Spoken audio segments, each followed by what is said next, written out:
80s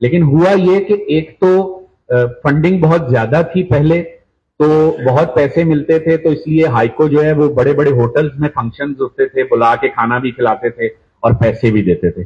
اچھا، جب funding کا ایلیمنٹ ختم ہوا، پیسے کم ہوئے، اور خاص طور پہ 9/11 کے بعد جب چیزیں تبدیل ہوئیں خطوں کے اعتبار سے، اور ہماری شہرت کچھ اچھی نہیں رہی، تو اس وقت جو ہے پھر چیزیں کم ہونا شروع ہوئی. تو ہمارے شعراء نے بھی دلچسپی لینا کم کر دی، کیونکہ پیسے نہیں ملتے تھے یا کم ملتے تھے.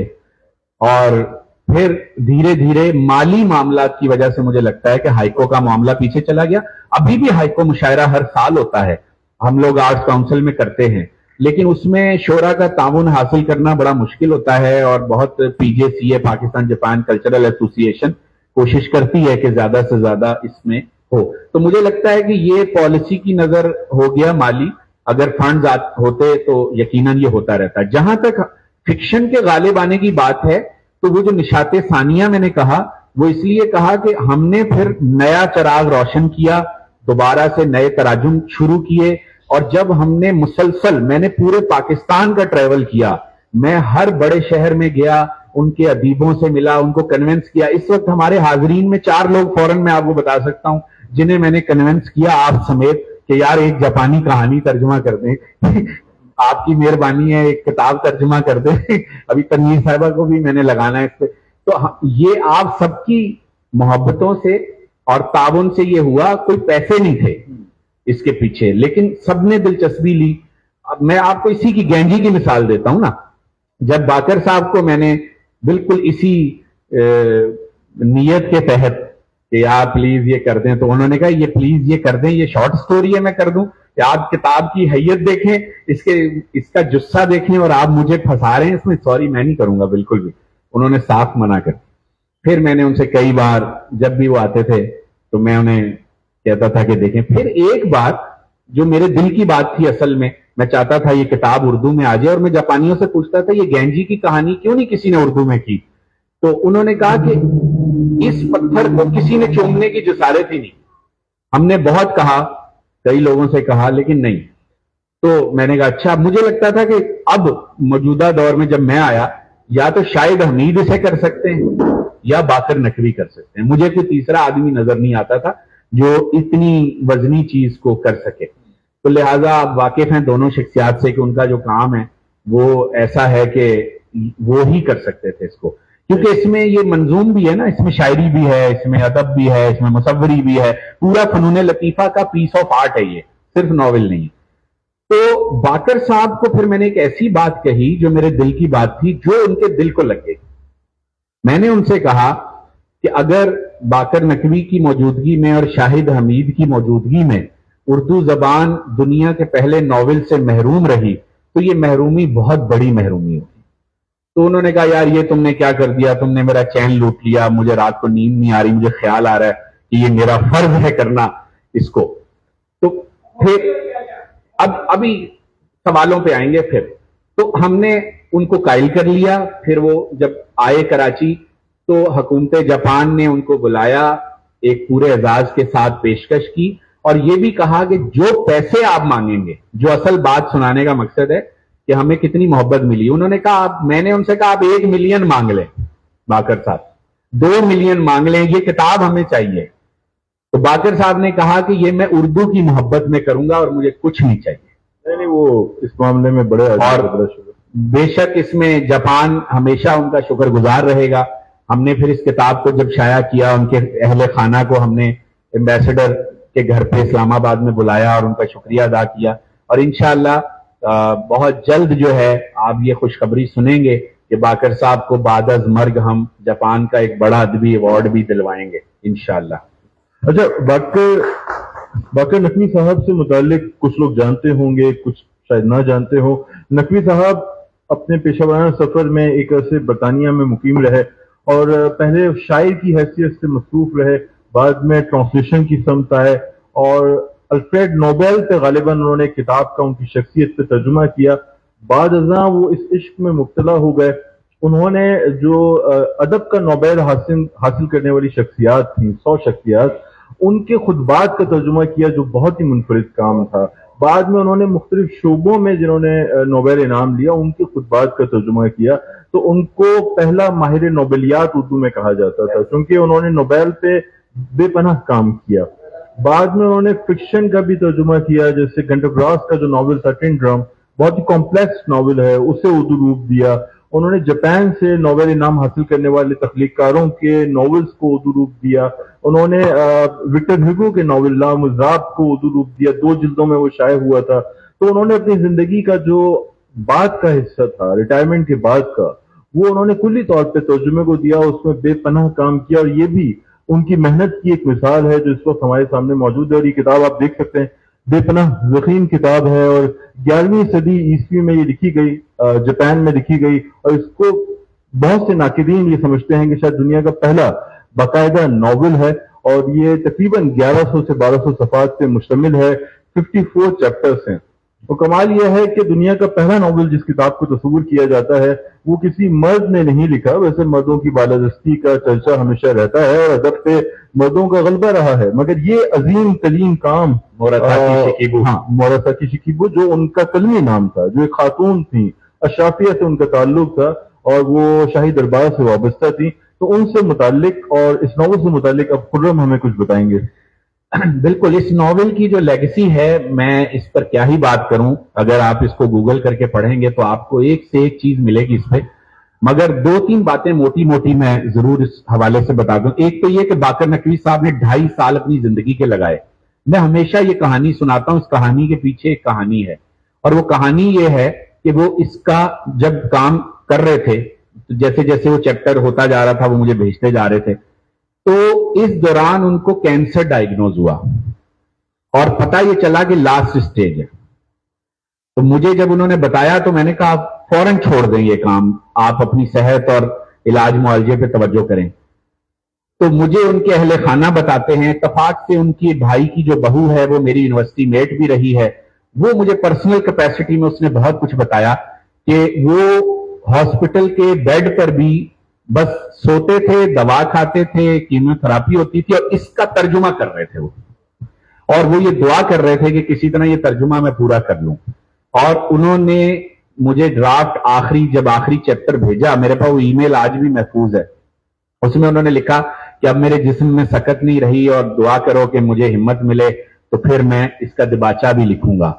تو بس وہ ان کی آخری ای میل تھی، بس ایسا لگ رہا تھا کہ وہ اس گینجی کے ترجمے کا پہلا ڈرافٹ مکمل کرنے کے لیے زندہ تھے۔ وہ یہ ختم ہوا، مکمل ہوا، اور وہ جو ہے چلے گئے ہمیں چھوڑ کے۔ تو یہ اتنا، اس سے مطلب زیادہ خدمت کیا ہو سکتی ہے؟ گورنمنٹ آف پاکستان کو انہیں اعزاز دینا چاہیے، جاپان تو خیر دے گا ہی دے گا، یا اور جن ممالک کے ناولز انہوں نے کیے، خاص طور پہ فرانس کے ناولوں پہ جو انہوں نے کام کیا، وکٹر ہیوگو پہ، تو فرینچ گورنمنٹ کو سوچنا چاہیے، یو کے گورنمنٹ کو سوچنا چاہیے جہاں وہ رہتے تھے، کہ انہیں ریوارڈ دیا جائے اور انہیں مانا جائے۔ تو اس ناول کو 2.5 سال لگے ان کو کام کرنے میں۔ اب پہلا ڈرافٹ جب ہو گیا تو اب ہمیں سمجھ نہیں آ رہا تھا ہم کیا کریں، لیکن بنیادی کام انہوں نے کر دیا تھا، منظوم حصے سارے انہوں نے کر دیے تھے۔ تو اس کے بعد کا جو کام تھا وہ پھر یہ طے ہوا کہ میں خود کروں، کیونکہ اس کے پیچھے جاپانی کلچر، میں نے اس کے 850 حواشی لکھے، جو کسی بھی انگریزی سمیت اور اوریجنل ناول سمیت کسی ناول میں 850 فٹ نوٹس نہیں ہیں، اس میں ہیں اردو میں۔ تو ہم نے پورا کلچر ایکسپلین کیا ساتھ ساتھ اور بیک گراؤنڈ ایکسپلین کیا۔ تو یہ ناول بہت ساری محنت کے بعد 2.5 سال میرے لگے، اور ہم نے آج سے 4 سال پہلے 14 اگست پہ جاپنیز کونسل جنرل نے اپنے آفیشیل پیغام میں اس کتاب کو دکھا کے یہ اعلان کیا تھا کہ یہ اردو میں ترجمہ ہو گیا۔ اب پورے 5 سال سمجھ لیں کہ ہو گئے، اور اب اس کا 2nd ایڈیشن بہت جلد متوقع ہے، پروسیس میں ہے، اور بہت اس کو پذیرائی ملی۔